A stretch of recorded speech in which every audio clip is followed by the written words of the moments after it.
It's a pleasure to be here with you, everybody, to share my lessons learned from practicing the Toyota Kata approach. And we've been doing it for about a year now at my hospital, so now it's time for us to kind of reflect back and share some of our lessons learned, and that's what we're going to do here with you today. So the first thing I want to point out is that there's two roles that you need to know with the Kata approach, and it's learners and coaches. Those are the two primary roles. And the learner, in some improvement methodologies, that might be referred to as the facilitator of the process improvement effort, or as maybe a belt, green belt, black belt, a project manager, or whatever. We use the word terminology learner because it really is a learning journey. You're learning both about how to use the Kata approach, and you're learning about whatever work process it is that you're actually trying to improve. And then the coach, of course, is there to guide and support the learner on their improvement journey. So that's the first concept I just want to point out, is that there's these two roles. Second concept is represented by this arrow that you see, and this is a mental model that we adopt when we start practicing the Toyota Kata approach. And you're always kind of at the bottom of the arrow in the current condition, and you're always looking upwards, way off into the distance towards the ideal condition. Your true north, what would perfection look like? And you're always letting that guide you, but it's not specific enough to guide you in the short term. It provides more long-term direction. So we then work our way back from that and we say, what is the big challenge? Something that's maybe a year or two off in the distance that can provide a little bit more specific guidance for us. And this may be a key performance indicator that we really want to move the needle on, or perhaps it is a strategy that we want to deploy to give us a competitive advantage. And that's very useful in guiding our work, but it's not specific enough. So we keep working back from that, and we actually start thinking in terms of target conditions. And this is something that we can achieve in the short term, maybe in the next couple of months. And we actually want to know what it is that we're going to change about our process and what result that's going to give us and when we think we'll achieve that result by. Those are the elements of a target condition. So we're always thinking, what is the next target condition? What is the gap between our current and next target condition? And then we don't exactly have to know how to reach that target condition at the beginning of our process improvement effort. We just have to take comfort in the fact that through several cycles of iteration using the plan, do, check, act approach, that we'll be able to resolve whatever barriers pop up and we'll be able to meet our target condition on time. And so this is just a mental model. This is the way we look at continuous improvement, is step by step, target condition by target condition, on the way to achieving our big challenges and all in alignment with our ideal condition or our true north. So those are a couple of concepts just to get us started to discuss the Toyota Kata approach. There's a couple more that we're going to get into, and it's the actual kata themselves. And the term kata is Japanese. It comes from martial arts, I believe, and it kind of loosely translates to a set of routines. And in martial arts, we use these routines to build muscle memory so that the basics can be handled without you even having to think about it. It just becomes habit. And the same thing applies to the art of process improvement. We want to be able to do the basics routinely, have strong habits, and have strong muscle memory. And so we have two kata. The first one is what's shown here, which is the improvement kata.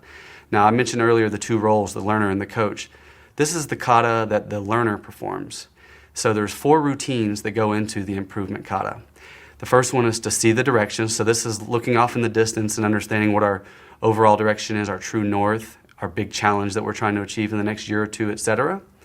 And then we use that to guide our study of the current condition, which is the second routine there. We're trying to grasp what's going on, the current condition, what are the current challenges, what are the root causes of our issues. And the insight that you gain from studying the current condition propels you to the third routine, which is to establish the next target condition. And again, this is what we're trying to achieve in the next couple of months or at the most maybe 3 months. And we start to see the gap there between current and target condition.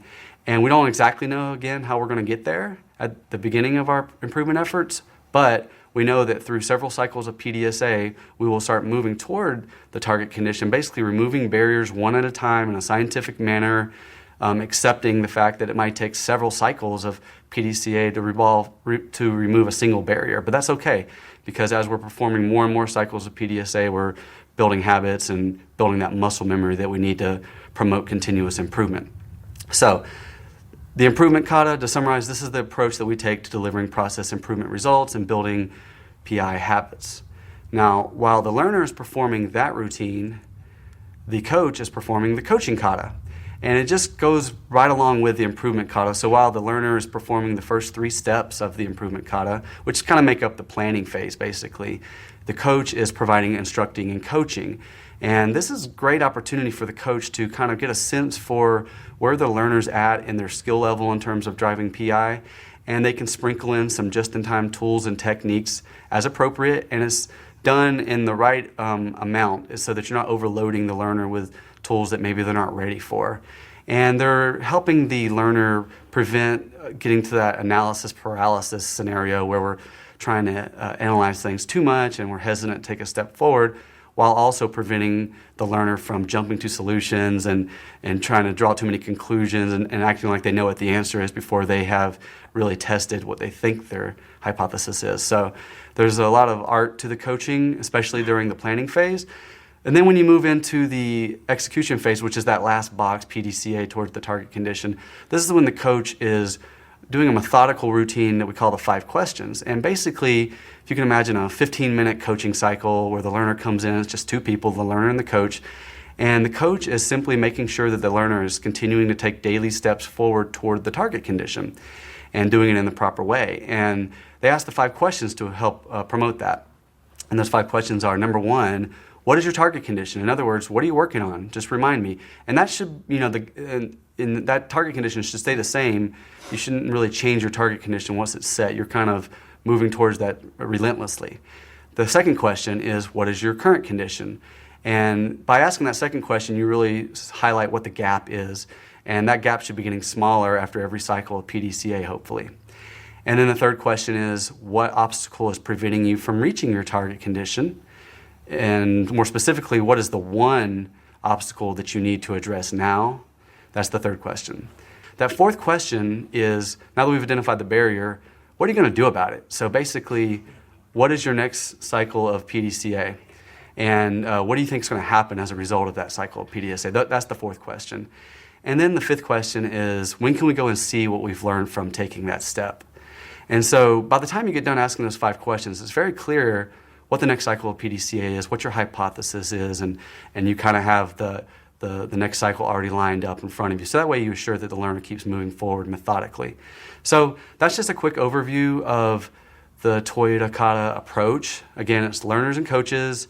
You're always moving towards your ideal condition through a series of target conditions using the improvement kata and the coaching kata to bring some method to the madness, so to speak.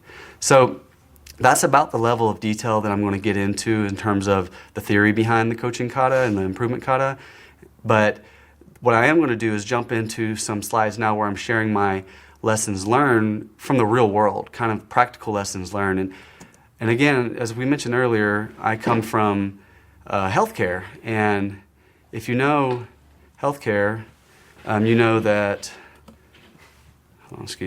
you know that there's a lot of diversity in healthcare. We're talking about applying these process improvement concepts to the ER, the OR, the acute care units, non-clinical people, clinical people.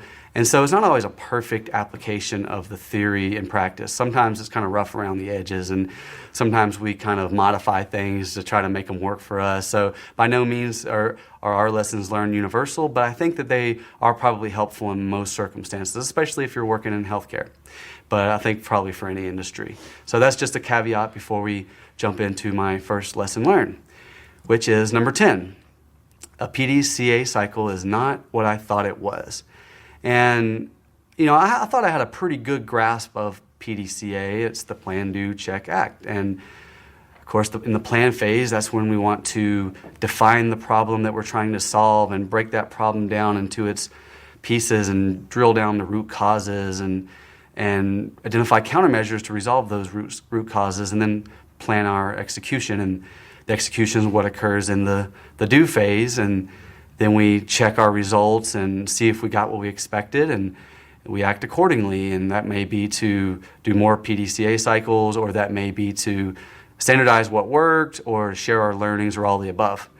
And that's all 100% correct. There's nobody debating that that's what PDCA is all about. I think the nuance that I've gained from practicing the Toyota Kata approach is what's in the middle there. I always viewed a PDCA cycle as I'm implementing a new process, I'm doing it to drive PI results, and that's definitely true. There are PDCA cycles aimed at implementing new processes and testing them and being scientific about generating your PI results.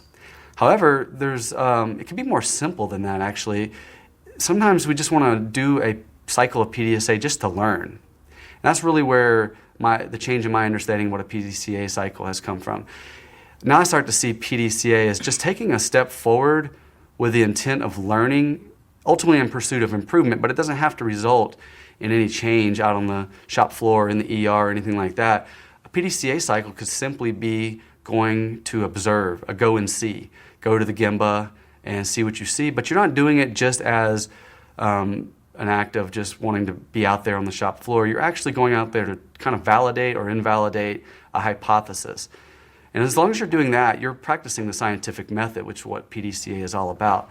So you go out you think you have a root cause and you want to go see if it's actually happening out on the shop floor. You can do a PDCA cycle just to go and see. Or maybe you do a controlled experiment just for a short duration of time. That's another form of PDCA cycle. And yes, a full implementation of change that would normally view as a PDCA cycle, that also is PDCA. So it's just simplified what I've started to view as a PDCA cycle. And the beauty of that is that it kind of frees us up to really not feel threatened to take a step forward. We don't always have to get a PI result. We can simply just go out and learn. And that's very liberating. Number 9, lesson learned. Habits matter. So if we're trying to establish a continuous improvement culture across the whole organization, it's not enough just to create awareness and to do education and training. We actually have to translate all that learning into strong habits. And in healthcare, this is particularly critical, not just for process improvement, but also for patient safety and quality and those sorts of things. For example, you see in the picture here, we have daily huddles where the team introduces each other and they go over the plan for the day and discuss any resource issues that they might have. It's a great habit to build. Doing timeouts before surgery, another really, really critical habit. Hand washing, hand hygiene, that's another critical habit in healthcare. And it can also apply just as well to your personal life. And I kind of learned this when I read the book, The Power of Habit by Charles Duhigg, which I definitely recommend to anybody if you want to understand more of the science behind how habits form. And when you get into this book, you realize that it's really pretty straightforward. It's not easy necessarily, but it's pretty straightforward how habits form. And it's through what they call a habit forming loop, which consists of 3 elements: cues, routines, and rewards. And to put this in the context of an everyday example, let's say I want to form a habit of going to the gym every day and being healthy. Maybe my cue is I always leave my gym clothes and my sneakers by the front door so that when I see them, when I walk in after work, I am instantly cued up. I'm triggered to perform the routine, which is to change into my gym clothes, drive to the gym, work out, etc. So that's the routine that I perform based on those triggers, those cues. And then I get the rewards of having worked out. So endorphins flowing through my veins, or the satisfaction of knowing that I put in a good workout and the overall health that I earn from that. And then those rewards make it more likely that I'm going to keep providing those cues to myself. I'm going to keep putting those clothes and sneakers out by the front door. And it just becomes a self-reinforcing cycle. And you start to develop cravings to actually perform the routine, even if the cue is not there. So it's a really powerful bit of science, and we can apply that to process improvement and the development of a continuous improvement culture through the Toyota Kata approach, which definitely provides cues, routines, and rewards in abundance. And I'll just highlight a couple of ways that it does this. The first way that it provides cues is through coaching. So if you know that you have a coaching cycle scheduled for tomorrow, and you know you have some homework that you have to do between now and then, that's your cue, that's your trigger to practice your improvement today and tomorrow and every other day to get ready for these coaching cycles. You see it on your calendar, it's a clear trigger that you need to do process improvement work. And there's other cues as well. There's a lot of visual cues associated with the Toyota Kata approach, different cards and visuals that we use to trigger action. Routines, they come in the form of the improvement kata and the coaching kata, which we mentioned earlier. There's the 4 routines that go into the improvement kata, and then the 2 routines that go into the coaching kata. So it's very methodical. And then you get the rewards, which I feel are intrinsic in nature. They are the satisfaction of solving a problem, the satisfaction of attaining mastery as it relates to using the kata and being able to drive process improvement, and also the satisfaction of being able to impart the knowledge of how to solve problems to other people when you become a coach. So there's a lot of intrinsic satisfaction going on for sure. This has been one of the most rewarding things that I've ever done professionally, is coached a wide range of people on different process improvement efforts as the coach. That's been just a wonderful experience for me. And I do feel that it drives a habit-forming loop in when it comes to process improvement. So, habits matter. And speaking of habits, number 8, measure habit formation. So early on in your kata journey, you're going to have some opportunities for improvement in terms of your practice of the kata. You're going to make a lot of mistakes, and you're not necessarily going to generate the best process improvement results right out of the gate. You will produce some results, and you'll get better and better at it as you practice. Practice makes perfect. However, at the very beginning, in addition to measuring your process improvement results, which are definitely important, we also want to measure how well are the habits taking hold? How well are we spreading the kata approach across the organization? And there's a lot of different ways you can do it. Here are some examples on the next slide of some graphs that I think are somewhat useful. At least they've been useful in my experience. You might look at the number of improvement kata practitioners, and you want to see that number going up, or the number of coaching kata practitioners, people that are doing coaching, the number of PDCA cycles or PDCA cycles performed, and the number of departments utilizing the kata. Now, by no means are these perfect metrics. They're not perfect representations of how well habits are forming. They're just kind of vital signs, basically, to let you know if you're kind of trending in the right direction. And of course, I think there's a lot of opportunity to improve this dashboard and to come up with other metrics that will help you tell if your continuous improvement habits are forming across the organization. But it is important to track. Number 7, the kata approach meets you at your level.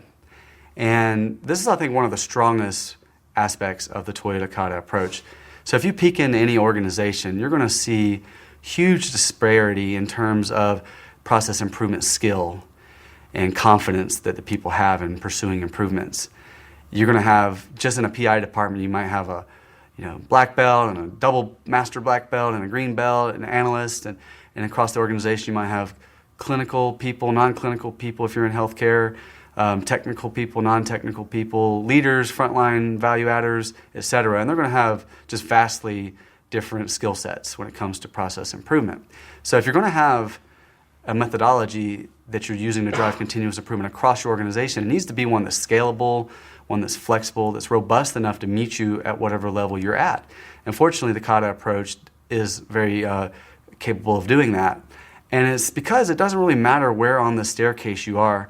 It doesn't matter if you're the beginner, let's say you're a staff nurse in the ER and you've never even heard of PDCA or process maps or anything. That's okay. You can start there with a basic toolbox and work your way up to being competent. Or if you are a master and you've got all the certifications and experience in the world, that's okay too. You can use an advanced toolbox. It all fits within the Kata approach. And the way that you advance forward is not through a bunch of classroom training where we put together big batches of learning and dump it on you all at once and then send you back to your workplace. It actually occurs by learning by doing. It's basically through the coaching cycles and through the PDCA cycles. The coach has opportunities to sprinkle in just-in-time tools and techniques and to kind of judge if you are moving forward and becoming more competent. So it's more of kind of like applying the lean concept of one-piece flow and just-in-time to the art of learning, basically. And I think that's a real strong point of the Kata approach. Very accessible to anybody. Number 6, the Kata approach is fractal. So you see this crazy looking piece of fruit here. I'm not even sure what it's called. Maybe somebody can tell us in the comment section. But you can see that it's fractal in nature, that the smaller nodes of the fruit resemble the larger piece of fruit itself. And you might remember that term fractal from 9th grade geometry or whatever. And the same concept applies to the Kata approach. And what I mean by that is, let's say you're in an organization that takes strategic direction and cascades that down into value stream transformations or other big strategic initiatives. And then somebody's on the front line pursuing a smaller PI effort. Through the Kata approach, you can actually see how what I'm doing on the front line with my smaller PI effort kind of plugs and plays with what's going on at the value stream transformation level, as opposed to, let's say, the situation where a frontline associate comes to you and says, I want to improve our process. And you start to go through the Kata approach, and that first question or that first routine you perform is seeing the overall direction, trying to see true north. If you're not plugging and playing with the bigger value stream transformation above it, those conversations are going to be real kind of platitudinous. You're just going to be like, yeah, so your PI effort relates to patient safety or employee safety, so therefore it's in alignment with our mission, vision, and values, and therefore, okay, you're good to go. Now let's move on to grasping the current condition. And that conversation is really not adding any value, not providing any direction for the learner. And so we want to avoid that scenario by tying in our smaller PI efforts, folding them into value stream transformations in a fractal way. Think of those like Russian nesting dolls where you see the smaller doll inside of the larger doll. It's kind of that same concept. That provides a lot of direction for your PI effort. So let's say on your value stream transformation, you have a big target condition that's going to be achieved within 3 months. For that project, for the big value stream transformation, that's just a target condition, nothing more, nothing less. But for that PI effort, which might only last a couple months in total, that target condition can actually be their kind of longer term big challenge. And so you start to connect the dots between the small efforts and the bigger ones. And also, just as a practical aside, let's say I'm the learner for the value stream transformation, I'm facilitating that. It's a good idea for me to also be the coach for that smaller PI effort, because I can help that learner connect the dots and plug and play. So definitely want to take advantage of the fractal nature of the Kata process. And this is also another point I want to make, is that this really ties in well with like the Hoshin Kanri strategy deployment process that we use in Lean. So if you have both of those, you're going to be way ahead of the game. Lesson learned number 5. Target conditions are not equal to numerical targets. And we mentioned what a target condition is earlier. It's that 2 to 3 month challenge that we're kind of working on, more of a short-term goal that we're trying to achieve. And a lot of times people mistake that for just setting a stretch goal or some sort of numbers game. And I'll use the example from healthcare, BMV, barcode medication verification. You see the picture here. We have a scanner. We're scanning the patient's armband, and then we'll also scan their medication. And it just helps us reconcile the med to the patient to make sure that we're not giving them the wrong dose or anything like that. It's patient safety. And so if we're trying to improve the reliability of that process, we might say, in kind of the traditional way of thinking, we might just say, let's improve BMV by 10%. And that's a good starting point, I guess. It's good to have stretch goals, but it's kind of too vague. And it's also based on an assumption that the only thing that's holding us back from improving our performance level is that we don't have enough motivation or that we don't have enough accountability, so we need to establish those stretch goals for that. There's definitely a role for stretch goals, but I think we should arrive at those through a good analysis of the current condition, and sometimes we jump too far ahead on that. But beside the point, it's just too vague. It doesn't really tell the learner in what direction we're going to head and how we're going to achieve that 10% improvement. Now, conversely, we don't want to go too specific and get straight into the solutions or the countermeasures, and we don't want to say, oh, we know how we're going to get that 10% improvement. We're going to go through each department and throw away all the old armbands because that's what's causing us not to scan them, and be reliable about scanning them. That's jumping way too far ahead and being way too specific. The target condition should state what the numerical goal is. It should state the fundamental shift that's going to occur, that's going to get us to that numerical target. And it should also have an achieve by date that kind of throttles, how ambitious your numerical target is. If you gave yourself 6 months, which you shouldn't do with a target condition, you would want to take a bigger bite out of the apple. As opposed to if you're only giving yourself a month. You should be able to accumulate more improvements over more time. But you want to kind of find that sweet spot in the middle with your target condition. Something like this. We want to achieve a future state of an automated armband scanning process that will improve barcode med verification by 10% within 30 days. Now, notice that nowhere in there are we saying exactly how we're going to achieve that automated process. We just know that it's going to be fundamentally more automated in nature. Maybe there's technology involved. Maybe we're going to be refining processes. We don't know exactly. That comes through cycles of PDCA, cycles of iteration after we've established our target condition. So we're giving ourselves enough room to maneuver and avoid those landmines and those barriers and those obstacles that pop up between our current and our target condition. And so just the lesson learned basically is just to try to find that Goldilocks sweet spot that's just right in the middle between being too general and being too specific with your target condition. Lesson learned number 4. PDCA is a fantastic root cause analysis technique. So I mentioned earlier my kind of newfound interpretation of PDCA is taking a step forward with the intent of learning, also in pursuit of process improvement. And that learning can come in the form of uncovering root causes. And so, as part of your plan phase or whatever's preceding your implementation phase, you might use statistical tools such as ANOVA or regression. You may use practical tools such as the 5Y technique, which is my favorite. And you may use those tools to determine correlations and potential causations, things that are driving your issues, your root causes basically. But at some point, the batch size of your analysis is going to kind of reach a critical mass where it's really not wise to continue doing more analysis and continuing increasing that batch size. You're actually going to want to validate some of the assumptions that you've made through your analysis. And a great way to do that is through cycles of PDCA focused on learning, where you go out and let's say through your analysis you've identified that there's 2 or 3 potential root causes to a problem. And you want to kind of isolate them one at a time and see which one really is causing your issues. So maybe you take one and you do a couple of PDCA cycles. Maybe you just go and see and observe to see if what you thought was true is true. And okay, so we find out that yes, root cause number 1 is actually the root cause. And so now we start to come up with countermeasures to address that root cause. And we still don't know which ones are going to work. Maybe we've got a couple of them. And we can then do a PDCA cycle, maybe a little controlled experiment for a limited amount of time just to kind of see what the reaction is and see if our hypothesized countermeasure is actually the correct countermeasure. So it's just bringing a little bit more of the scientific method and a little bit more of the iterative approach to root cause analysis. And I think this is good. One of the main reasons, specifically in healthcare, why I think this is a great approach is because our people have a bias for action, especially in healthcare, but in a lot of industries, I think.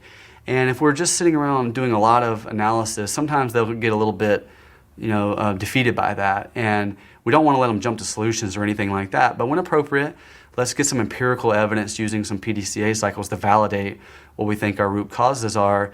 And that's a good way to channel that energy that they have, a good way to utilize their bias for action in a productive manner. We don't want to jump to solutions. We don't want to shortchange our analysis by any means, but let's do analysis by other means that are action-oriented.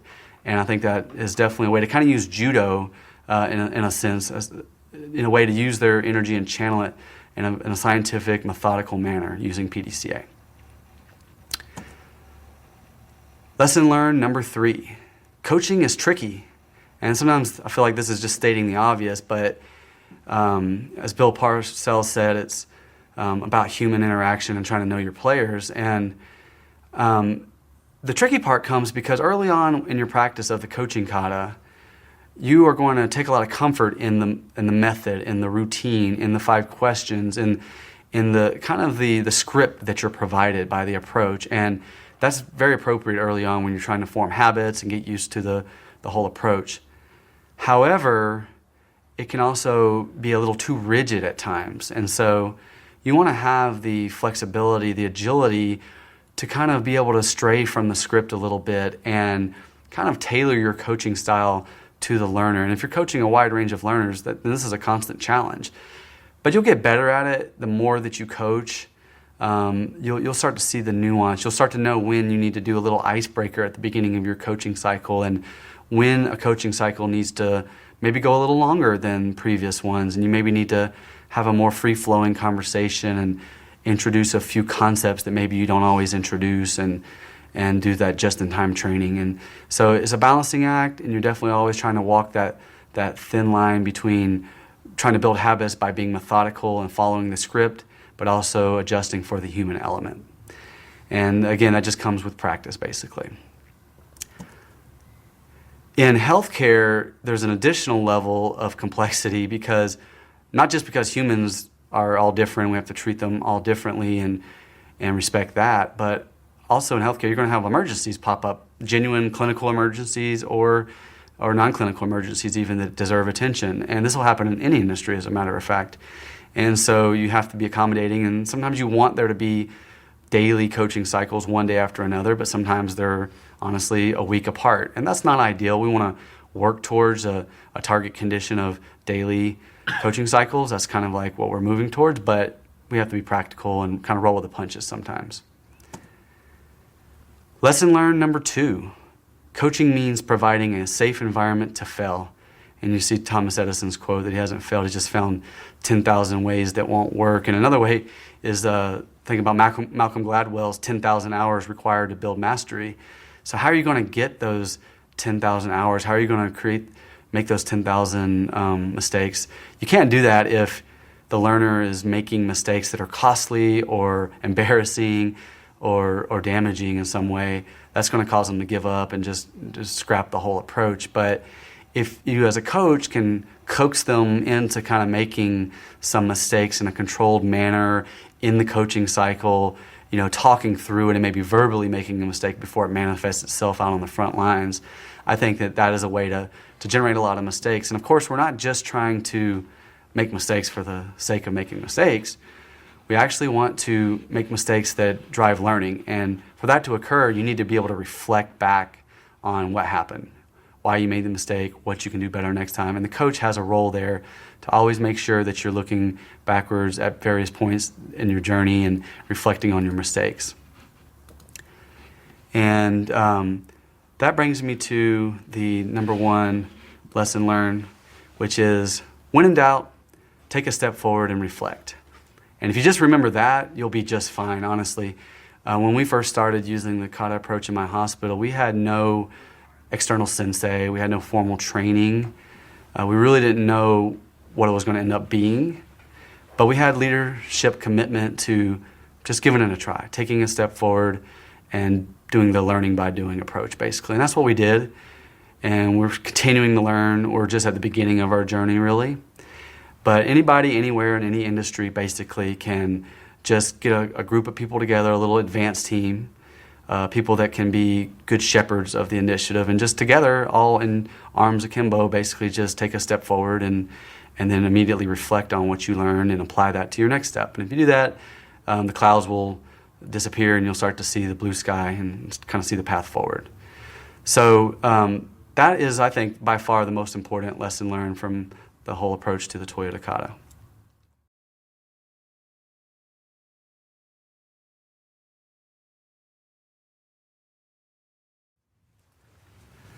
So this was one of the first steps that we performed in the lean world. They talk about Nimawashi or consensus building, and we utilized the A3 approach. And again, it's not a one-size-fits-all. There's not one way to build consensus, but we found it effective to develop a one-page strategy document, and we developed it in collaboration with senior leaders, so they all had some kind of skin in the game. They all had a contribution to the A3, and then by the time we went to senior leadership to get formal approval, it was already, at that point, just a formality, basically. Now, that got us, one step down the road, having senior leadership buy-in.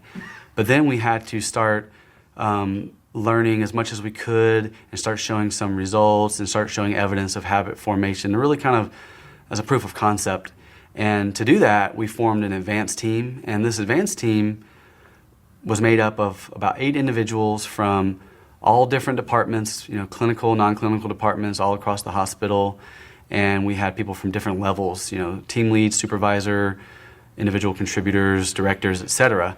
And so having this diverse team that was specifically selected for their potential as coaches and their ability to be the shepherds of this effort really enabled us to start to show some results and show some habit formation and get the word out to their colleagues across the hospital. At that point, you've reached kind of your first target condition, which is just to basically establish the Toyota Kata as a concept, a legitimate concept in your organization. At that point, you have to start helping the whole concept go viral.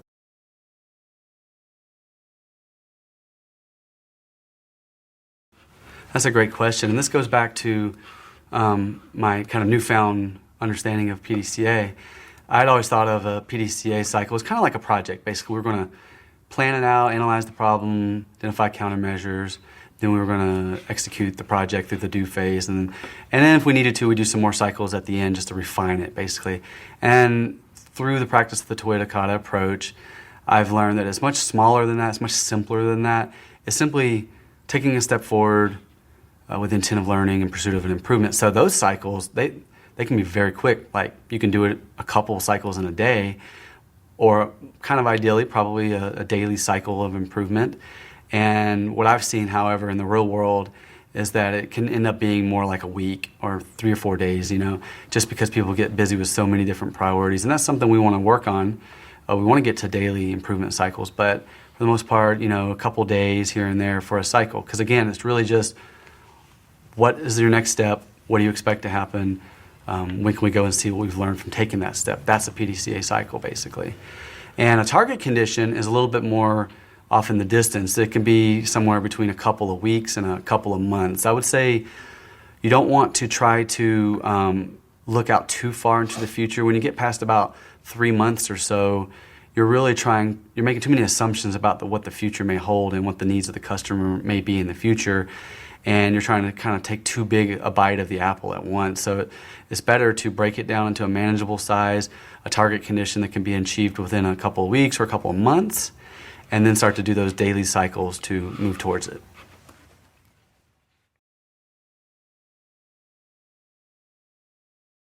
So it depends on which definition of Kaizen you're referring to. So if you're using the general definition of Kaizen as change for the better, loosely translated as to improvement of all sorts, big, medium, and small, then the Toyota Kata is the set of routines that we perform to build habits that promote daily Kaizen, basically, both at the large, medium, and small levels.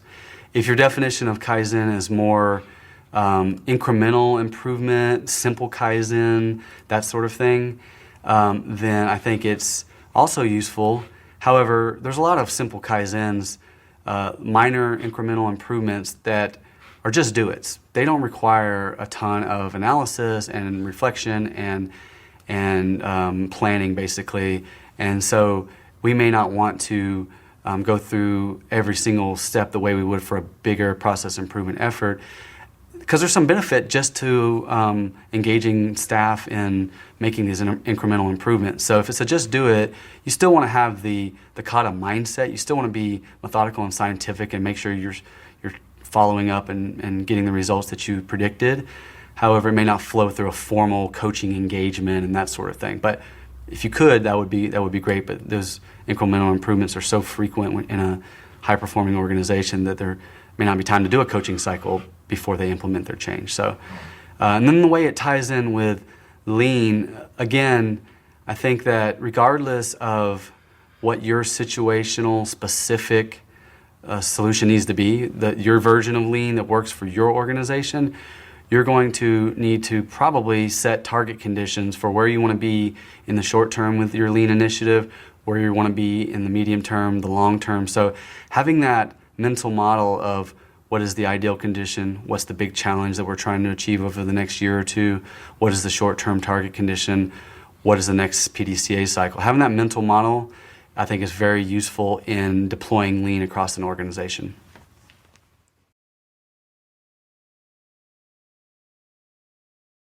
I think that you have to promote the concept of learning by doing. I think most of the resistance comes from the term kata, or just not seeing how, a project, how can my big project really be done using this kata approach? And there's some disconnects there. But if you can get individuals to start the learning by doing, they start to get it. Usually about around the 4th or 5th coaching cycle, you've introduced enough cool concepts and they're starting to see the clouds part and starting to see the light a little bit, that it starts to click for them. If you try to do it through classroom training, you're probably not going to resistance. You may increase some awareness, and they may not be confused by the term kata anymore, and that's very useful. So do some training if that helps, but more than that, I think just where you can look for those opportunities where the pull is, and start to prove that the concept is effective by learning by doing, basically.